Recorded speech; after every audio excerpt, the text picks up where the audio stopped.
Hello viewers, আসসালামু আলাইকুম। আশা করি সবাই অনেক ভালো আছেন এবং নিরাপদে আছেন।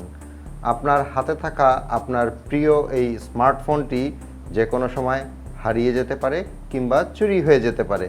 বাট ছোট্ট একটা সেটিংস করা থাকলে আপনার চুরি হয়ে যাওয়া, স্পেশালি হারিয়ে যাওয়া মোবাইল ফোনটাকে কিন্তু আপনি খুব সহজে ট্র্যাক করতে পারবেন এবং আপনার যদি ভাগ্য ভালো হয় তাহলে সেটা ফেরতও পেতে পারেন। আর দুর্ভাগ্যবশত যদি আপনার স্মার্টফোনটি আপনি ফেরত নাও পান, তাহলে নিজের নিরাপত্তার জন্য কি করণীয় সেটাও বলবো ভিডিওর শেষের দিকে। প্রথমেই একটা জিনিস আপনি আপনার স্মার্টফোনে চেক করে নেবেন যে সেই সেটিংসটা অন আছে কিনা, কারণ বাই ডিফল্ট অ্যান্ড্রয়েডের স্মার্টফোনগুলোতে গুগল কিন্তু এই অপশনটা দিয়েই রেখেছে। আর এটা এজন্যই দেওয়া আছে, কোনো কারণে যদি আপনার ফোন হারিয়ে যায় কিংবা চুরি হয়ে যায়, আপনি যেন সেটা ট্র্যাক করতে পারেন। সেটিংসটা আপনার ফোনে অন করা আছে কিনা সেটা দেখার জন্য সরাসরি চলে যাবেন আপনার ফোনের সেটিংসে। সেটিংসের ওপরে যে সার্চ অপশনটা আছে, এখানে গিয়ে টাইপ করবেন ফাইন্ড মাই ডিভাইস। আমার এখানে দেখতে পাচ্ছেন ফাইন্ড মাই ডিভাইস বলে একটা অপশন দেখাচ্ছে সবার ওপরে। কোনো হ্যান্ডসেটে ফাইন্ড মাই ফোনও হতে পারে। সো এটার ওপর ট্যাপ করবেন। এখানে একটু নিচের দিকে একটা অপশন পাবেন ফাইন্ড মাই ডিভাইস, এটার উপর ট্যাপ করবেন। আমার এখানে দেখতে পাচ্ছেন এটা অন করা আছে। আপনার এখানে যদি এটা অফ করা থাকে তাহলে অবশ্যই এখান থেকে এটা অন করে নেবেন। অ্যান্ড্রয়েড স্মার্টফোনের ক্ষেত্রে এটা অন থাকা খুবই জরুরি। এখন মনে করেন আপনার ফোনটা হারিয়ে গেছে অথবা আপনি খুঁজে পাচ্ছেন না কিংবা চুরি হয়েছে, তাহলে আপনি আপনার ফোন কিভাবে ট্র্যাক করবেন? এই কাজটা করার জন্য আপনি আপনার পরিচিত কিংবা বাসার অন্য কারো স্মার্টফোনটা নেবেন, সেখান থেকে ব্রাউজারে চলে যাবেন। অ্যান্ড বেস্ট অপশন হচ্ছে গুগল ক্রোম ব্রাউজারে যাওয়া। সো আমি এখানে আমার ফোনের গুগল ক্রোম ব্রাউজারে চলে যাচ্ছি। এখানে আমি কিন্তু ব্যাপারটা এক্সাম্পল হিসাবে দেখাচ্ছি, মানে ধরে নিচ্ছি আমার ফোনটা হারিয়ে গেছে এবং আমি আমার কোনো একটা বন্ধুবান্ধব বা ফ্যামিলি মেম্বার কারো ফোন থেকে ব্রাউজারে ঢুকেছি।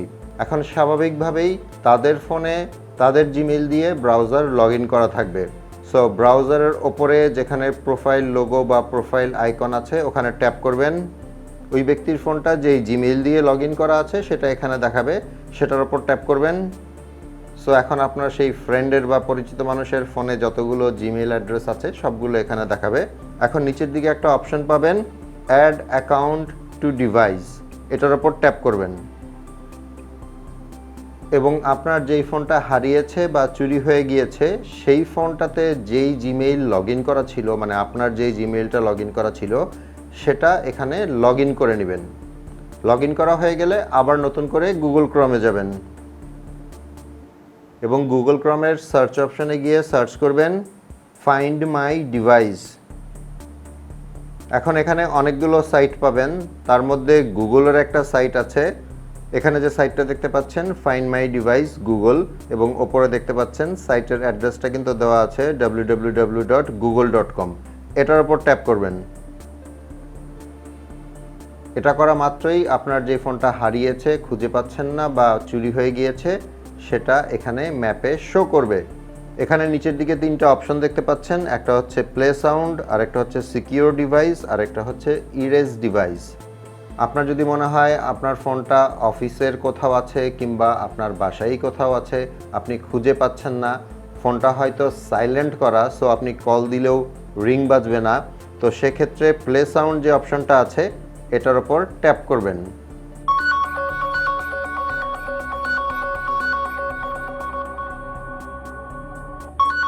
ওটাতে ট্যাপ করা মাত্রই আপনার ফোন সাইলেন্ট থাকলেও এরকম একটা নোটিফিকেশন সাউন্ড বেশ লাউডলি বাজবে। এখন এখান থেকে একটু ব্যাকে চলে যাচ্ছি। তার নিচে যে অপশনটা ছিল সিকিউর ডিভাইস, এটার উপর ট্যাপ করবেন। মনে করেন আপনার ফোনটা হারিয়েছে এবং কোনো ভালো মানুষ সেটা পেয়েছে, তো সেক্ষেত্রে আপনি যদি এখানে একটা নাম লিখে দেন, যেমন আমি আমার নামটা লিখে দিচ্ছি, এবং নিচে একটা ফোন নাম্বার দিয়ে দেন, মানে আপনার অন্য কোনো ফোন নাম্বার কিংবা বাসার অন্য কারো ফোন নাম্বার এখানে যদি দিয়ে দেন, তারপর সিকিউর ডিভাইস যে অপশনটা আছে এটার উপর যদি ট্যাপ করে দেন, তাহলে ফোনটা লক অবস্থায় থাকলেও লক স্ক্রিনে কিন্তু এই ফোন নাম্বারটা এবং এই নামটা দেখা যাবে। সো কোনো ভালো ব্যক্তি যদি ফোনটা পেয়ে থাকেন তাহলে তিনি কিন্তু আপনার সাথে কমিউনিকেট করে আপনার ফোনটা আপনাকে ফেরত দিতে পারেন। এখান থেকে আবার ব্যাকে চলে যাচ্ছি। একদম নিচে যে অপশনটা দেখতে পাচ্ছেন ইরেজ ডিভাইস, এটার উপর যদি ট্যাপ করেন, এখানে যে অপশনটা দেখতে পাচ্ছেন ইরেজ ডিভাইস, এখানে যদি আপনি ট্যাপ করেন তাহলে আপনার হারানো কিংবা চুরি হয়ে যাওয়া ফোনটা কিন্তু ফরম্যাট হয়ে যাবে, মানে রিসেট হয়ে যাবে।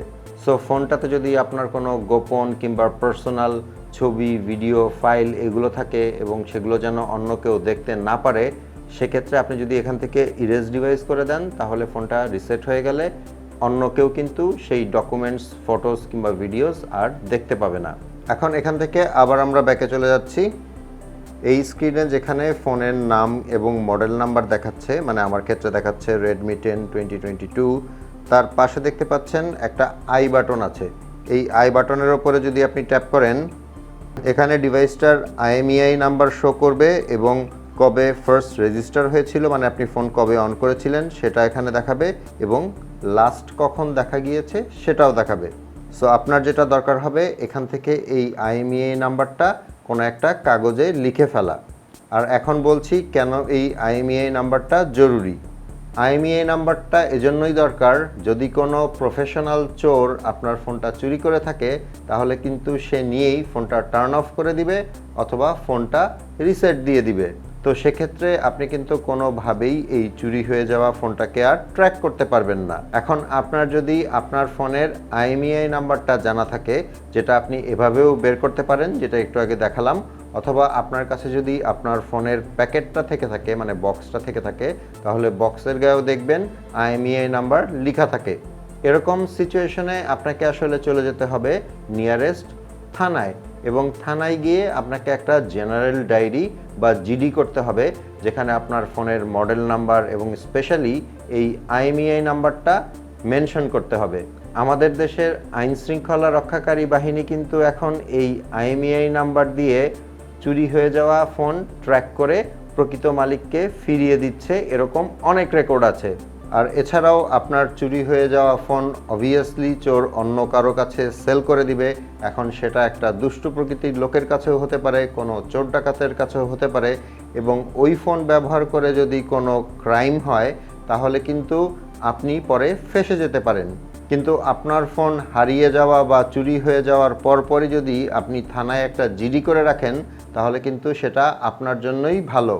আশা করি বুঝতে পেরেছেন ফোন হারিয়ে গেলে বা চুরি হয়ে গেলে কিভাবে নিজে নিজে ট্র্যাক করা যায় অথবা আইন শৃঙ্খলা রক্ষাকারী বাহিনীর সাহায্য নেওয়া যায়। এই ভিডিওটা যদি আপনাদের উপকারে আসে একটা লাইক করে দিবেন। আপনাদের সাথে আমার দেখা হবে পরের ভিডিওতে ইনশাল্লাহ। সে পর্যন্ত সবাই ভালো থাকবেন। আল্লাহ হাফেজ।